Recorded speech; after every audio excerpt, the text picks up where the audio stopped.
Omukutu gw'empuliziganya ogwa Africell gumaze okuggalawo olunaku olwaleero.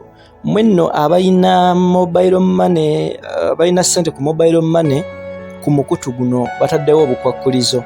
Wona olwawo ssente ezo zigenda kuddizibwa mu Bank of Uganda obeerenga obifuuye mu ngombe. Nkubuuzaako gy'osinzidde weebale nnyo.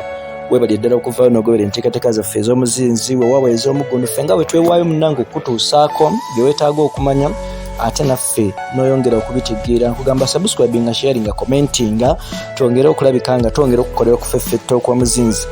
Yonna gy'osinzidde mwana wa mama mwana wa tate. Ensonga eriwo kati mu kaseera kano y'ey'okubanga mukutu gw'ebyempuliziganya oba ogw'amasimu ogwa Africell gumaze okuvaayo olunaku olwaleero ne gulabika nga ate guggalawo mu butongole. Kaakati bino twongedde okulabika nga tubikakasa okuva mu nsonda enneekusifu wali munda mu kitongole ekya Africell okuva wekyavaayo ne kirangirira nga we kiri eky'okuggalawo.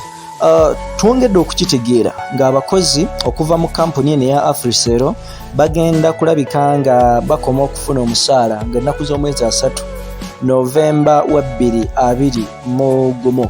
Kaakati nno kino nno kyongedde okuleetawo akasatiro wakati mu bantu abayitirivu abagenda okulabika nga bafiirwa emirimu gyabwe abadde bakola ne kampuni eno mu kaseera kano bambi ke bayitamu. Ge tulina kati agaliwo okuva mu gavana wa Bank of Uganda gw'omanyi obulungi Emmanuel Mutebile agamba nti buli alina ssente ku mobile money eya Africell ensimbi zino olw'okubanga kampuni eno eggaddewo ogenda kuzifuna ng'oyita mu Stanbic Bank olwo nno osobole okulabika nga ozifuna.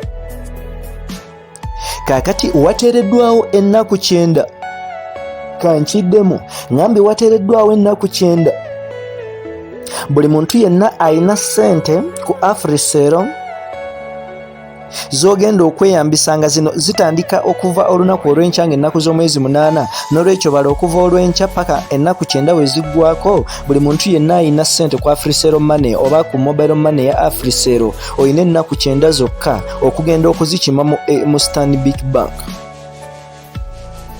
Kati wano singa ennaku 9 zinaggwako ze bataddewo ezansalessale nga gwe alina ssente ku mobile money ya Africell togenze mu Stanbic Bank, nkugamba nti ssente zino zigenda kubeera transferred oba zigenda kukyusibwa zizibwe mu Bank of Uganda obeere ng'obifuuye mu ngombe n'olwekyo zibeere nga zifuuse za gavumenti nga toziinaako bwannannyini gwampuliriza n'awandaba yonna gy'osinzidde.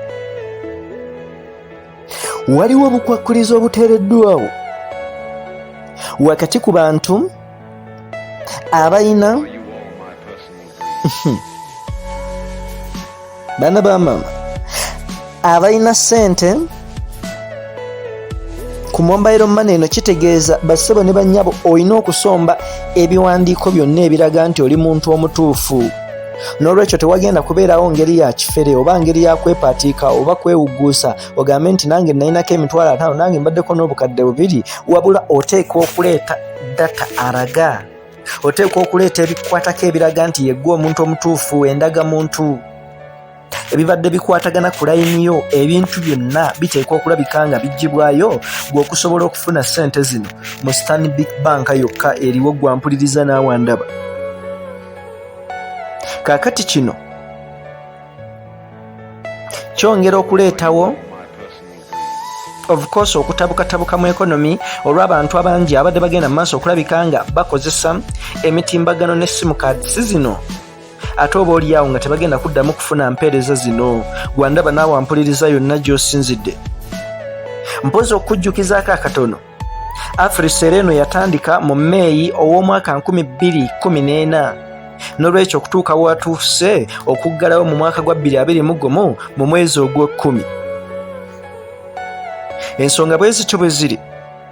Jjukira eno yasooka kubeera orange, oluvannyuma orange weeremererwa neyeewula neefuuka Africell ng'eno bagisanga oba bagenda okugigula okugijja mu orange okugiteeka mu Africell bagisanga ne ba subscribers oba ne ba customer abakunukkiriza mu kakadde kalamba. n'olwekyo wakati mu kazita ak'amaanyi akazze kabeerawo wakati mu byenfuna lwosa n'okutawaanyizibwa ki covid-19 ate bassebo ne bannyabo nsobola okutegeeza bano babadde tebasobola kulabika nga bagenda mu maaso okusigala mu katale era ne balemesebwa okutuuka we ba declarings oba we bavuddeyo ne bategeeza nga we bavudde mu katale k'e Uganda.